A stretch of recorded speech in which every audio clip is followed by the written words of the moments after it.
आज हम शमशेर बहादुर सिंह जी द्वारा लिखी गई कविता एक पीली शाम की व्याख्या करेंगे। जैसा कि इस कविता के नाम से ही प्रतीत होता है कि इसमें प्रकृति से संबंधित वर्णन किया गया है। एक पीली शाम अर्थात एक पीले रंग की जो शाम है, जो प्रकृति का एक दृश्य है, इसकी अभिव्यक्ति की गई है। एक पीली शाम कविता में कवि ने नए बिंब के माध्यम से सृजनात्मक सत्य को अभिव्यंजित करने का प्रयास किया है। जिस तरह की सूर्योदय और ये सूर्यास्त, ये तो प्रतिदिन की बात है, प्रतिदिन हम देखते आए हैं। लेकिन एक कवि के माध्यम से, कवि की नज़रों से जब ये पीली शाम या सुबह का सूर्योदय का समय एक अद्भुत दृश्य बन जाता है और उनके इन शब्दों के प्रहार से और शब्दों के बल से इसकी अभिव्यक्ति और भी ज़्यादा हो जाती है। शाम के समय, सूर्यास्त के समय में जब क्या होता है, सूर्य जो है वो धीरे धीरे ढलता हुआ नीचे की ओर गिरता है, जैसे जमीन में वो छिप जा रहा, अतल में गिर जाता है जैसे प्रतीत होता है। अतल में गिरने से पूर्व की भी एक अवस्था होती है। एक अवस्था में तो हमें सूर्योदय का अंत दिखाई देता है कि धीरे धीरे करते हुए हमारे दृष्टि से, माने आंखों की दृष्टि से अदृश्य हो गया। लेकिन उसके पहले भी एक समय आता है जब वो ना तो गिरा हुआ रहता है, माने अतल में छिपा हुआ रहता है, और ना ही वो उदयमान रहता है। उस समय की जो अभिव्यक्ति है, कवि ने इस कविता के माध्यम से की है। ये जो अवस्था होती है जहाँ गिरने और नहीं गिरने दोनों की बीच की स्थिति होती है। जिस तरह की पत्ते, जब पेड़ के पत्ते जब सूख जाते हैं तो वो क्या होते हैं, धीरे धीरे झड़ते हैं।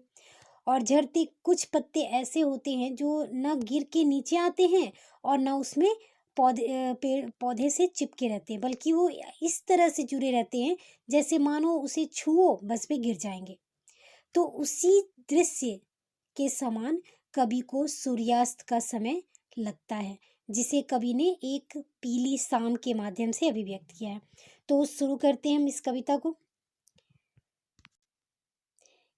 एक पीली शाम, पतझड़ का जरा अटका अतल हुआ पत्ता, शांत मेरी भावनाओं में तुम्हारा मुख कमल, कृष्ण मलान हारा सा कि मैं हूँ वह, मौन दर्पण में तुम्हारे कहाँ, वासना डूबी स्थिल पल में, स्नेह काजल में लिए अद्भुत रूप कोमलता, अब गिरा वह अटका हुआ आंसू, सांध्य तारक सा अतल में।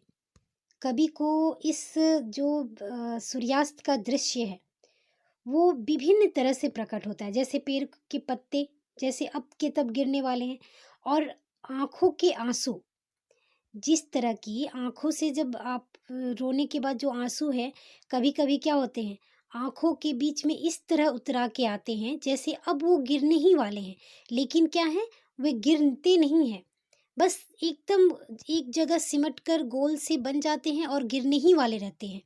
तो ऐसा दृश्य जो है बहुत ही कम देखने को मिलता है। और ये जो आंसू वाली स्थिति है, आंसू गिरने जैसे एक जगह सिमट कर गिरने ही वाली रहती है, तो ये जो स्थिति है ये बहुत ही शुद्ध और स्थित भावनाओं की होती है, शुद्ध भावनाओं वाली, जहाँ की आंसू का सृजन तो हो गया है, यानी आज आंसू बन तो आए हैं, लेकिन क्या है कि वह निजी भी हैं और वो नहीं भी है। मतलब वो क्या है कि हमारे आंखों में जुड़े हुए हैं, मतलब उसका अपने आंखों के जैसे आंखों में कोमलता रहती है, आंसू रहते हैं, वो आंखों के ही हैं, लेकिन क्या है, नहीं भी हैं, क्योंकि वो अब के तब गिरने वाले हैं, यानी कि वो जुड़े हुए नहीं रहने वाले हैं और जुड़े भी हैं, वह पराया भी है और नहीं भी है। इस तरह का दृश्य कवि को प्रतीत होता है, जिसे कविता में कवि ने शांत मेरी भावनाओं में तुम्हारी मुख कमल, कृष्ण मलान हरासा कि मैं हूँ वह, मौन दर्पण में तुम्हारे कहीं। मतलब जैसे दर्पण में चेहरे देखने पे लगता है कि ये मेरा ही चेहरा है और सामने जो प्रतीत होता है वह आप ही का चेहरा रहता है, लेकिन क्या है वो सामने के दृश्य से ऐसा प्रतीत होता है जैसे ये मेरा भी है और नहीं भी है।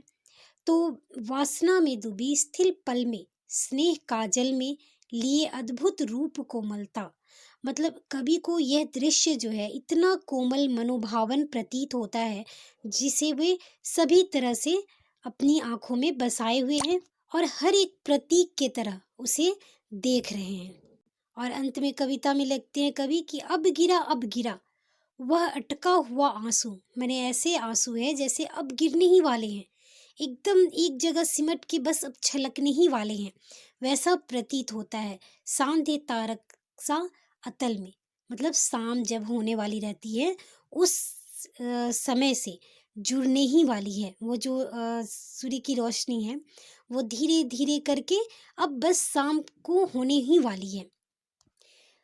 इस कविता में जो कवि ने है सृजनात्मक अनुभूति को प्रस्फुटित करने की पीड़ा जो है उसे अभिव्यक्त करने का प्रयास किया है कि जब सृजन होता है, जैसे सूर्योदय का सृजन हुआ, फिर सूर्यास्त का सृजन हुआ, तो इस अनुभूति को में कैसी पीड़ा होती है। जैसे सूर्योदय के समय जो होता है वो मन मेरा हम लोग का उत्साहित रहता है, हमारा उत्साहित होता है, खुश होता है।